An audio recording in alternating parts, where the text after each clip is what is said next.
Have you ever noticed that your life seems to be permanently waiting for something? Waiting for the right opportunity, waiting for the perfect relationship, waiting until you feel confident enough, waiting until you finally become the person you're convinced you're supposed to be. Now let me ask you a question that might make you uncomfortable. What if the life you've been waiting for has been waiting for you all along? Most people carry a belief so deeply rooted that they never even question it. They don't say it out loud. In fact, many don't even realize it's there. But it silently shapes every decision they make. It's the belief that, sooner or later, someone will come and make everything fall into place. A partner who will finally complete them. A mentor who will tell them exactly what to do. A lucky break that will change everything overnight. Or perhaps a future version of themselves, stronger, wiser, more disciplined, who will eventually take control of the life they're unable to face today. It sounds harmless, even hopeful. But according to existential psychiatrist Irvin Yalom, this may be one of the most dangerous psychological illusions a human being can live under. After spending decades sitting across from people confronting the deepest crises of their lives, Yalom noticed something extraordinary. The greatest obstacle wasn't usually trauma. It wasn't intelligence. It wasn't lack of opportunity. It was something far more subtle. People were waiting to be rescued, not consciously, but psychologically. They organized their entire existence around the expectation that someone, or something, would eventually remove the burden of living from their shoulders. And while they waited, years disappeared. Dreams remained untouched. Potential quietly decayed. Because every day spent waiting for someone else to change your life is another day you refuse to claim it as your own. The truth you're about to hear is not comforting. It dismantles one of the oldest fantasies of the human mind. But it also reveals something infinitely more powerful than hope. Freedom. Because the day you realize nobody is coming to save you is not the day your life falls apart. It's the day your real life finally begins.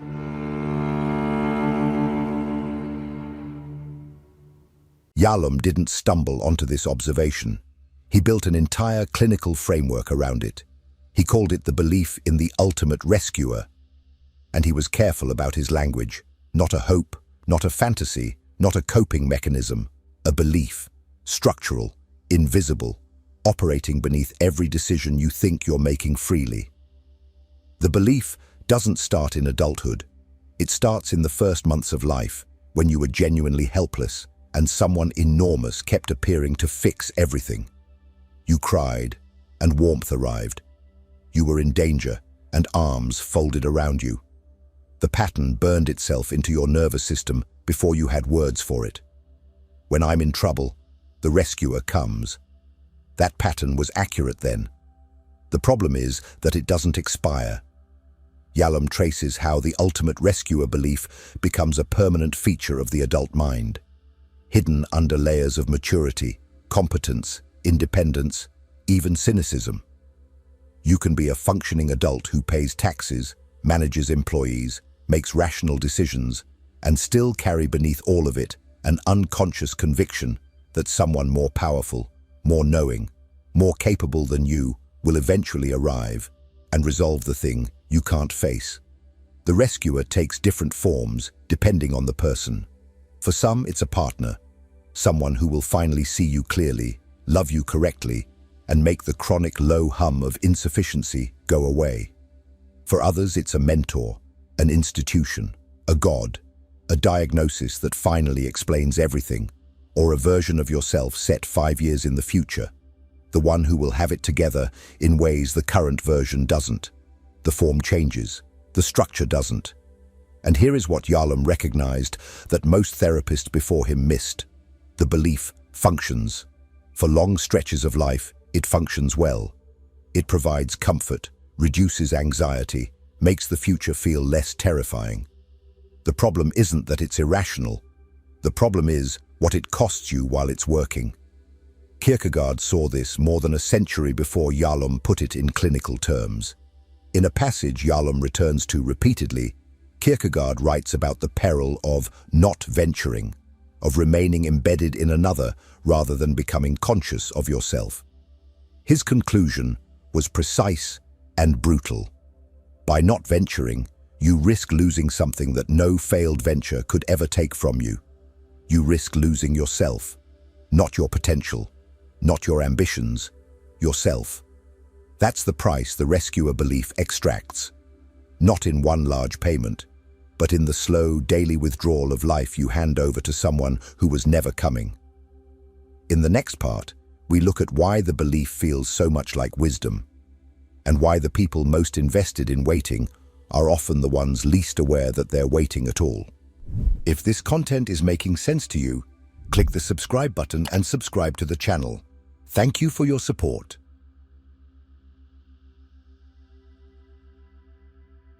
Here is what makes the rescuer belief so difficult to uproot.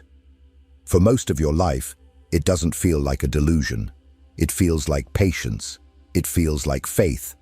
It feels, in the most honest moments, like the reasonable thing to do while you wait for conditions to improve. You've felt this.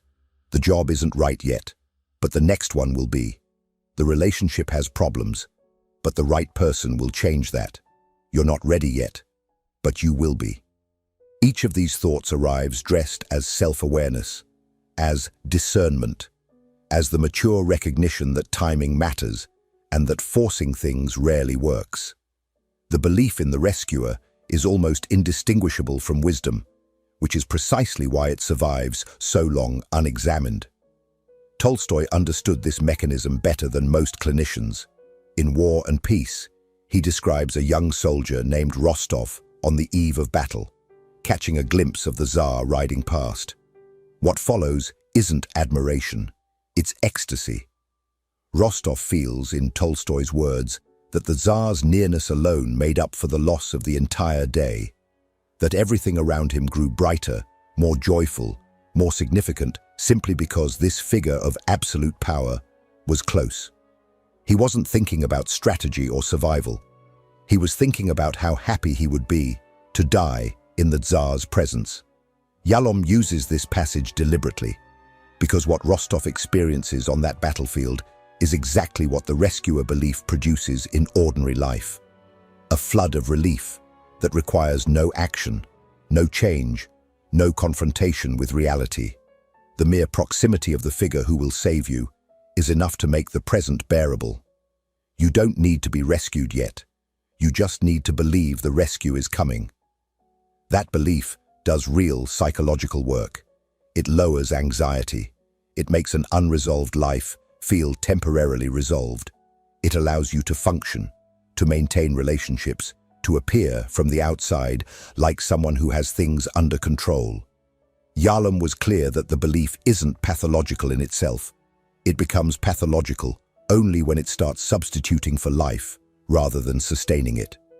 The line between those two things is harder to locate than it sounds.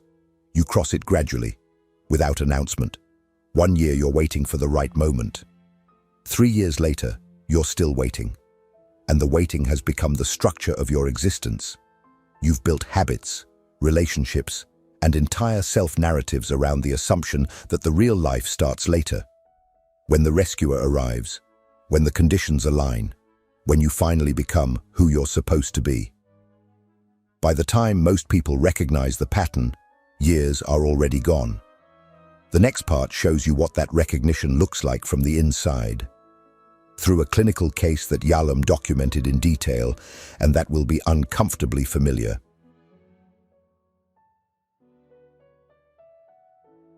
Lena was 30 years old when she joined one of Yalom's therapy groups. She was severely depressed, flooded with suicidal thoughts, and spent days at a time in bed, barely moving. She lived alone in a sparsely furnished room. She had lost her mother at 5 and her father at 12, and had clung since then to whoever remained. Grandparents, surrogate parents, anyone whose presence felt like protection against a world that had already taken everyone. From the first session, the group organized itself around keeping Lena alive. Members competed to offer her care. They checked on her between meetings. They absorbed her crises, her silences, her declarations that it would have been easier not to wake up. The group therapist felt the pull too, the moral urgency of someone so visibly fragile. For months, this was the unspoken contract. Lena suffers, the group responds, and the arrangement holds. Then something small broke it open. Lena mentioned, almost in passing, that she'd been in a serious car accident driving to visit a friend in a city 150 miles away. The group responded with alarm and tenderness, as always. But the therapist caught on something. Lena had spent months presenting herself as utterly isolated. No friends, no relationships, no one. And yet here was a friend worth driving 150 miles to see. He asked about it directly. It emerged that Lena had a boyfriend, that she had spent every weekend with him for months, that he wanted to marry her. She had told the group none of this. The reason, once visible, was devastating in its clarity. Lena's survival in the group depended on remaining helpless. The moment she showed evidence of growth, connection, or capability, the protection might be withdrawn. So she curated her suffering. She presented only the parts of her life that confirmed she needed saving. Because needing saving was the only strategy she had ever found that reliably kept other people close. Yalom's diagnosis was precise. Lena had built her entire existence around the rescuer belief, and the belief had curdled into a trap. She wasn't waiting to be saved so she could start living. She was performing the need to be saved in order to avoid the terrifying alternative, becoming someone who no longer required rescue, who stood alone, who was responsible for her own life, without the guarantee that anyone would catch her if she fell. This is what the rescuer fantasy looks like at its most extreme. But Yalom was careful to note that Lena's dynamic wasn't unusual. It was concentrated. Most people never reach the point of consciously curating their helplessness. They don't need to. The ordinary version is subtler. A career left unlaunched because the conditions aren't right. A conversation never had because the other person should initiate it. A life deferred because the person who will make it possible hasn't arrived yet. The mechanism is identical. Only the visibility differs. The next part names what that mechanism costs. Not in years or opportunities, but in something Yalom considered more fundamental than either. If what you're hearing resonates with you, you'll find real value in my ebooks. Beyond the Shadow breaks down Jung's core ideas, while Dialogues with the Unconscious gives you a 30-day path to apply them in your life. Both are linked in the pinned comment.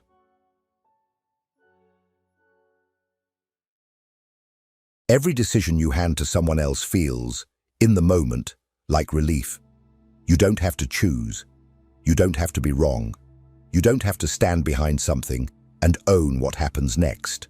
Someone wiser, more experienced, more certain will decide, and you'll follow.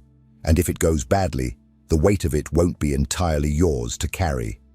That relief is real. Yalom never denied it. What he documented was what it leaves behind. In his therapy groups, he watched a pattern repeat so consistently it became diagnostic. A patient would arrive at the edge of a genuine decision, not a practical question about logistics, but a real choice about how to live. And instead of choosing, would turn to the therapist and say, in some form, the same 4 words, "Tell me what to do."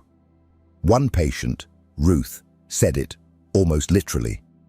She had spent 6 months in group therapy circling the same unresolved tensions, and when pressed, her response was to perform helplessness, to claim she didn't know what to say, didn't know what to feel, didn't know where to start. The group knew she knew. Everyone in the room knew she knew. The not knowing was a position, not a condition. When the group applied enough pressure, Ruth acted. She named what she'd been avoiding. She did the work she'd claimed she couldn't do. Afterward, Yalom noted what her helplessness had actually been protecting her from. The terrifying knowledge that she was free, responsible, and fundamentally alone. That sequence matters. The helplessness wasn't laziness. It was a shield against something much harder to face than difficulty. It was a shield against authorship. Yalom's word for this is precise. Responsibility implies authorship. To accept that you are the one deciding, not circumstances, not timing, not another person's behavior, is to accept that you are writing this life. And the author can't blame the characters. Kierkegaard arrived at the same place from a different direction. He observed that the person who never ventures, who stays embedded in another, who outsources the question of who they are, faces the greatest risk of all. Not failure, not rejection, not loss, the loss of themselves. You can lose a venture and rebuild. You cannot as easily recover a self that was never developed because every critical juncture was handed to someone else to navigate. Sit with that for a moment. Think of one decision you're currently not making. Not a small one, a real one. The kind that's been sitting in the same place for months, maybe longer, waiting for something outside you to resolve it. Ask yourself, honestly, who you're waiting for. Name them. It doesn't have to be a person. It can be a feeling, confidence, clarity, certainty. But notice that you're waiting. Notice that the waiting has a shape, and that shape has been there long enough to feel like a personality trait rather than a choice. That noticing is not comfortable. It isn't supposed to be. Yalom's clinical observation was that the moment a patient truly recognized their own responsibility, not intellectually, but viscerally in the body, it felt less like insight and more like vertigo. The ground shifted. Because the story that had organized their life, the story in which someone was coming, quietly collapsed. What comes after the collapse is what this video has been building toward. The next part is about what Yalom found on the other side of that vertigo, and why he considered it the only real turning point therapy ever produced.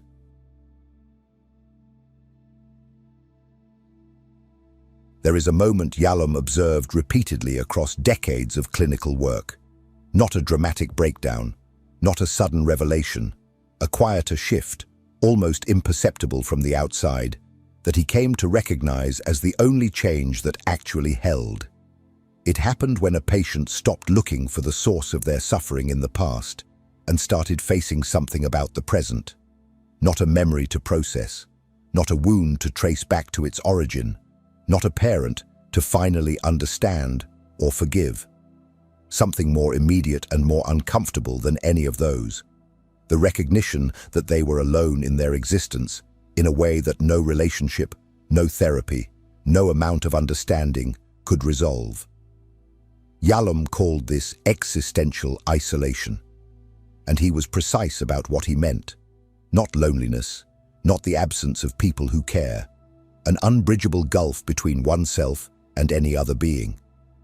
The irreducible fact that no one can live your life for you, choose for you, or take from you the weight of being the one who has to decide.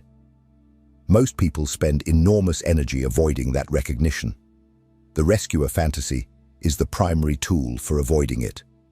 As long as someone might still arrive, as long as the right person, the right moment, the right version of yourself is still theoretically on the way, you never have to stand fully inside your own existence and own it without reservation. The avoidance is understandable. Yalom didn't pathologize it. He simply noted what it costs. The longer you defer the confrontation with existential isolation, the more of your life gets organized around the deferral. Relationships built not on genuine connection, but on the hope that the other person will close the gap. Careers chosen not from desire, but from the expectation that they will eventually produce the feeling of having been saved. Decades lived at one remove from the actual experience of being alive, waiting for the condition that will finally make living feel legitimate. The turn, the real one, the one Yalom saw change people, was not the moment they understood any of this intellectually. Understanding it intellectually is easy. You can understand it and change nothing. The turn was the moment they felt it. When the therapist's question, or the group's silence, or some collision with reality, made the isolation land not as a concept, but as a fact, present, undeniable, and strangely clarifying. Because here is what Yalom found on the other side of that confrontation, and what makes his framework something other than despair. The isolation, once faced rather than fled, doesn't hollow you out. It does something almost opposite.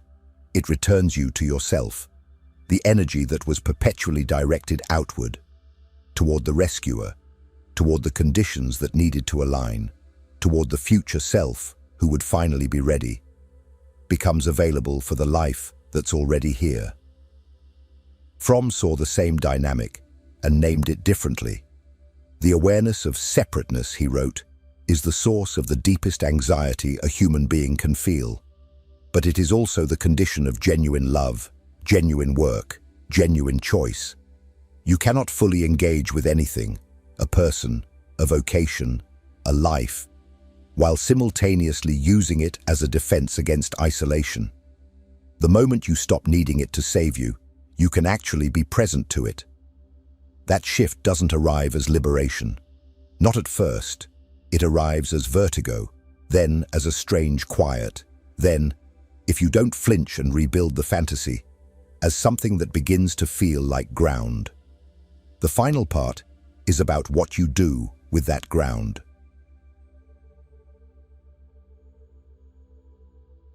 At some point, the wait ends, not because the rescuer arrived, because you finally see, with the kind of clarity that can't be unfelt, that the wait itself was the problem, that the years spent in preparation were the years, that the life you were saving yourself for was the one already happening, quietly, while you looked past it. Yalom was honest about what that moment feels like. Not freedom, not at first. Loss. The collapse of the rescuer belief is painful, because what collapses isn't just an illusion. It's the entire architecture of comfort built around it. The story in which the gap between who you are and who you could be was someone else's to close. But he also documented what comes after, in patient after patient who didn't retreat into a new fantasy.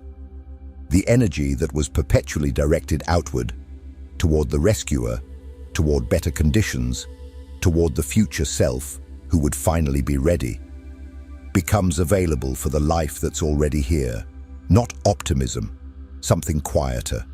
The recognition that the only hands available to build this life are yours. Nobody is coming. That's not a tragedy. It's the only honest starting point there is. If this landed, drop in the comments, "I stop waiting today," and click the video on your screen. It'll be worth it.